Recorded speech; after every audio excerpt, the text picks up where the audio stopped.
આપણે ભાત બને છે મિત્રો, તો અહીંયા સ્ટોક થઈ ગયો છે અત્યારે.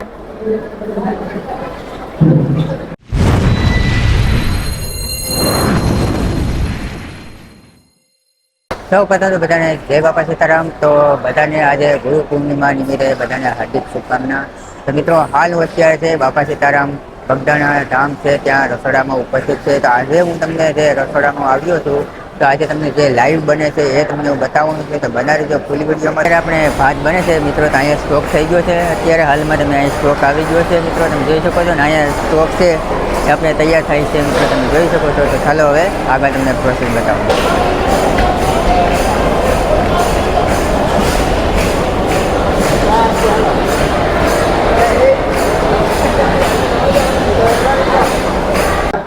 તો હાલ મિત્રો આપણે છે બગદાણાના આપણે વેજીટેબલ વિભાગમાં. તો મિત્રો અહીં તમે જોઈ શકો તો અત્યારે અહીંયા તમે બટેકા છે ઘણી માત્રામાં, અહીંયા બટેકા કાઢ્યા મિત્રો, અને સામે મોટા મોટા રીંગણા કાઢ્યા તમે જોઈ શકો છો. અહીંયા ગોલા પણ છે તમે જોઈ શકો છો. તો ચાલો તમને આગળ તમને હું બધી કટિંગ છે થાય છે એ પણ તમને હું બતાવું. તો હાલ તમે જોઈ શકો છો તો અત્યારે મોટી માત્રામાં રીંગણાનું કટિંગ થઈ ગયું છે. જો 1 2 3 4 5 6 7 8 છે અહીંયા રીંગણાનું કટિંગ અહીંયા કરી છે. હજારો લોકોને જમવા પ્રસાદ લેવા માટે હોય છે, એટલે અહીંયા કટિંગ થઈ ગયું છે રીંગણાને તમે જોઈ શકો છો. તો આપણે જે માતાઓ બહેનો છે અહીંયા વેજીટેબલ છે તે સુધારે છે, તમે આવી શકો છો. હાલ મિત્રો તમે નિહાળી શકો છો મોટી માત્રા મિત્રો લાડવાનો સ્ટોક અહીંયા થઈ ગયો છે મિત્રો. અહીંથી મિત્રો હવે આપણે રસોડા તરફ જશે. તો આ મિત્રો લાડવાની ટ્રે છે તમે જોઈ શકો છો, ઘણી બધી ટ્રે છે મિત્રો. મિત્રો આ અહીંથી ટ્રે લઈને આપણે પછી જમણવામાં માતાજીના બાપા સીતારામના પ્રસાદીમાં આપણે જશે.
પાછળના દળા ભરાઈ ગયા હોય તો પછી આગળની સાઈડથી વજન લેવા માટે બેસાડવા વિનંતી છે.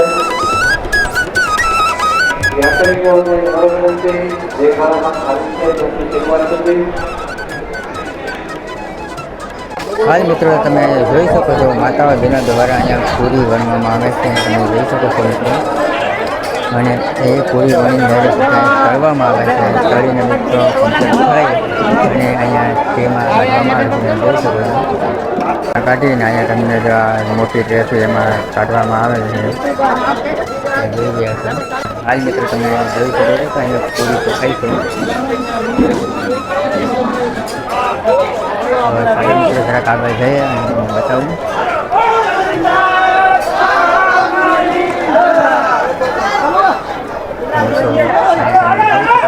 શાક બનીને કમ્પ્લીટ થઈ ગયું છે. જે ટોપા ઉતારવામાં આવ્યું છે. એક અમે બને છે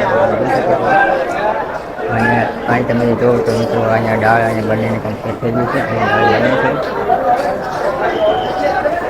ત્યાંથી જે બનીને આવે છે એ ટોપ અહીંયા લાવવામાં આવે છે અને તમે જોઈ શકો છો અહીંયા સબ્જી છે શાક બનીને કમ્પ્લીટ થઈ ગયું છે.